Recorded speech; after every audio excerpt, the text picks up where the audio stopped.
Hello everyone. So, I never thought I'd be sharing a story like this, but here we are. I guess if it helps even one person feel less alone, it's worth it. Just a heads up, the names I'm using aren't real. I've changed them to avoid any unnecessary drama or problems down the line. Let's call my girlfriend Sarah and my friend Mark. For some context, my relationship with Sarah felt like the real deal. We'd been together for almost 3 years. We talked about future plans, maybe getting a dog, the whole 9 yards. Mark was my friend from college. He was the nice, quiet, inconspicuous guy you'd never look at twice. Always reliable, always there to lend an ear. He and Sarah got along great, which I loved. I thought it was perfect that my best friend and my girlfriend could also be friends. I had no reason to suspect a thing.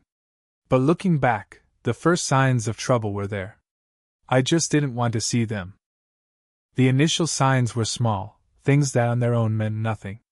But when you stack them all up, well, hindsight is 20/20ths.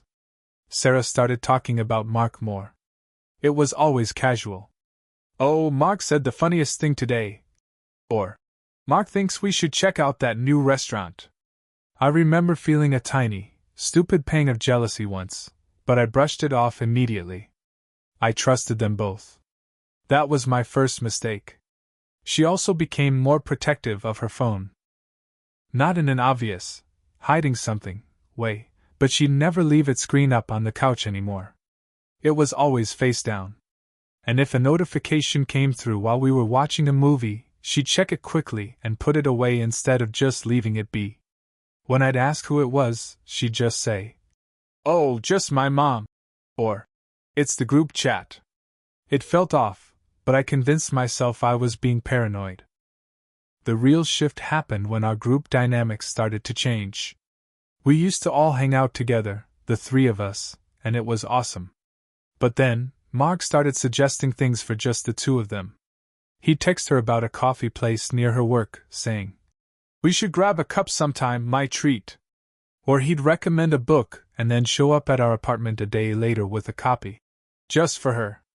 He'd always loop me in on the text chain, making it seem totally above board. "Hey guys, this place looks cool." But the invites were increasingly directed at her. I was busy with a big project at work, and I'll admit, I was a little relieved they could entertain each other. I thought, how great is it that my girlfriend and my best friend are such good pals? I felt like the luckiest guy in the world. I had no idea I was being played for a fool. The discovery wasn't some dramatic, movie-style moment. It was a quiet, soul-crushing accident. My laptop had died, and I needed to quickly check my email for a work thing. Sarah's laptop was on the coffee table, asleep. I shook the mouse to wake it up, and instead of her login screen, her messaging app was open. I wasn't trying to snoop. I swear I wasn't. But the name at the top of the chat was Mark's, and the preview of the last message made my blood run cold. It was from him. It read, "Can't stop thinking about last night. You're all I want." My heart just stopped. I felt this physical pain in my chest, like I'd been punched. My hands were shaking so badly I could barely click. And then I just scrolled. I saw it all. The plans they made, the lies they coordinated to tell me, the things they said to each other. It was a full-blown affair, right under my nose. The world just shrunk to the size of that screen, and nothing else mattered. I felt sick. I must have sat there for an hour, just reading. Each message was another knife twist. They talked about me, mocking my cluelessness. Mark called me oblivious, and said our relationship was convenient cover. Sarah wrote back with laughing emojis. The guy I considered a brother and the woman I loved were laughing at me together. The emotional impact was immediate and overwhelming. First, a cold, numb shock. Then, a hot, blinding anger that made my vision blur. I wanted to break something. I wanted to scream. But I didn't. I just closed the laptop, walked to the bathroom, and threw up. I looked at myself in the mirror and didn't recognize the broken guy staring back. I didn't confront them right away. The shock was too deep. I felt like I was moving through a fog. Sarah came home a few hours later, all smiles, asking how my day was. I just looked at her and said, "Fine." I couldn't even form the words. I needed a plan. I needed to understand the full scope of the betrayal before I showed my hand. I pretended everything was normal. I went through the motions of dinner, asking about her day, all while my mind was screaming. It was the hardest acting job I've ever had to do. Every laugh felt like a betrayal of myself. But I knew I couldn't leave it to chance. I had to be smart. For the next week, I played my part perfectly. I was the supportive, busy boyfriend. Meanwhile, I was gathering information. I checked phone records, were on a family plan, noted their errand, schedules that always overlapped, and even saw a credit card charge for a nice hotel downtown on an afternoon I was supposed to be in an all-day meeting. The evidence was a mountain. The pain started to harden into something else, a cold, focused resolve. They thought they were so clever, so slick. They thought I was just a passive guy who would take this lying down. They had no idea what was coming. I wasn't going to just yell and break up. I was going to make sure they understood the weight of what they had done. The day of the confrontation, I was calm. Eerily calm. I knew Sarah was meeting Mark for a coffee, after work. I showed up at the cafe 20 minutes early and sat in a corner where I couldn't be seen. Seeing them walk in together, laughing, his hand on the small of her back, it took everything in me not to explode.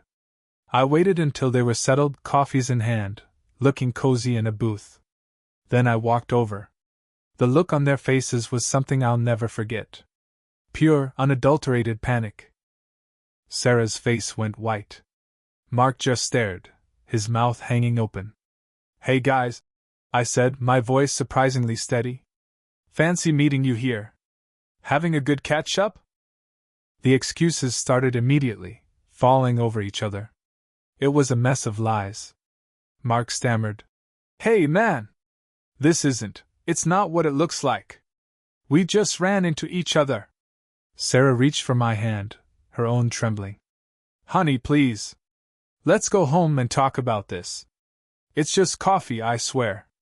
I just looked at them, and I think the calmness on my face scared them more than anger would have.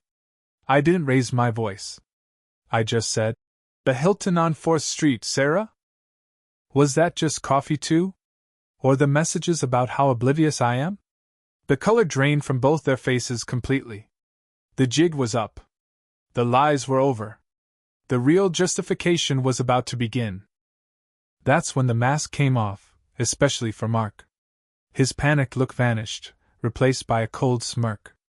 He leaned back in his booth, no longer the nice, inconspicuous friend. "Okay, you got us," he said, with a shrug that made me see red. "What are you gonna do about it? Sarah and I have a real connection. You were just comfortable. A placeholder." Sarah was crying now, but she didn't deny it. She just kept saying, "I'm so sorry it just happened." Hearing him say it out loud, so casually, was a different kind of pain. The betrayal from him cut deeper than from her in that moment. This was the guy I trusted for a decade. And he was sitting there, smug, telling me I was a placeholder. That's when I knew my initial revenge wouldn't be enough. It had to be something that truly matched the betrayal. I didn't say another word to them in that cafe. I just turned and walked out. The emotional impact hit me in waves on the drive home. The initial shock in the cafe gave way to a crushing sadness.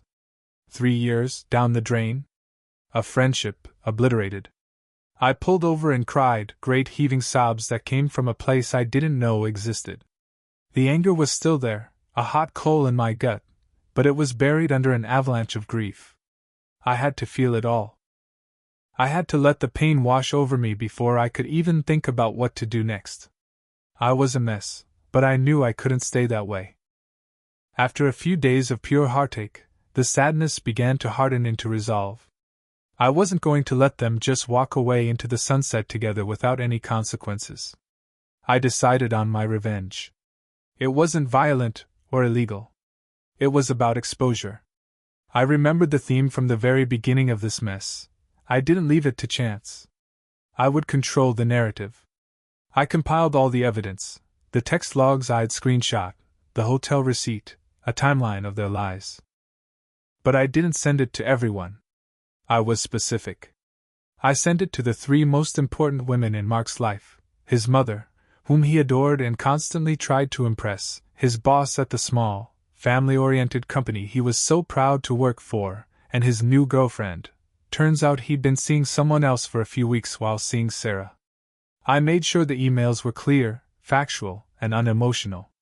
I just presented the truth and let it speak for itself. The fallout was immediate, and honestly, more satisfying than I could have imagined. Mark's mother called me, crying, apologizing for her son's behavior.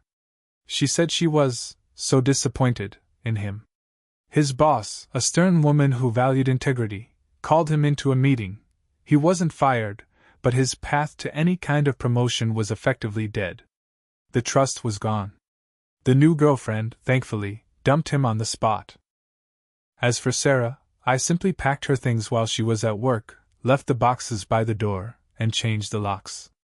I sent her one text with a link to the same evidence packet I'd sent out. I wrote, "I didn't leave our future to chance, but you did. Don't contact me again." Her response was a flurry of angry, defensive texts, but I just blocked her number. The silence that followed was the most peaceful I'd felt in months. In the weeks that followed, the anger faded, and the sadness became manageable. I focused on myself. I reconnected with old friends, threw myself into my work, and started therapy to process the betrayal in a healthy way. I learned a lot about myself, mainly that I ignored my intuition for far too long because I was afraid of being alone or seeming paranoid. My revenge wasn't about hurting them physically or financially. It was about holding a mirror up to their actions and letting them see the ugliness that I saw. It was about taking back control of a situation where I had been made to feel powerless. By exposing the truth to the people whose opinions mattered most to Mark, I ensured he couldn't just sweep it under the rug and pretend he was the good guy. He had to face the consequences of his character. So, what did I learn from all this? Trust your gut. If something feels off, it probably is. Don't ignore the small signs to avoid rocking the boat. A true partner doesn't make you feel paranoid, and a real friend would never betray you like that. My advice? If you're ever in a similar situation, prioritize your own peace. Revenge might feel like a good idea in the moment, but true healing comes from walking away and building a better life for yourself without them. My form of revenge was simply to tell the truth and let the consequences fall where they may. It was about closing the chapter on my terms. I'm in a much better place now. It still hurts when I think about it, but it's a distant ache, not a fresh wound. I didn't leave my healing to chance either. I worked on it. And you can too. Thanks for listening, everyone.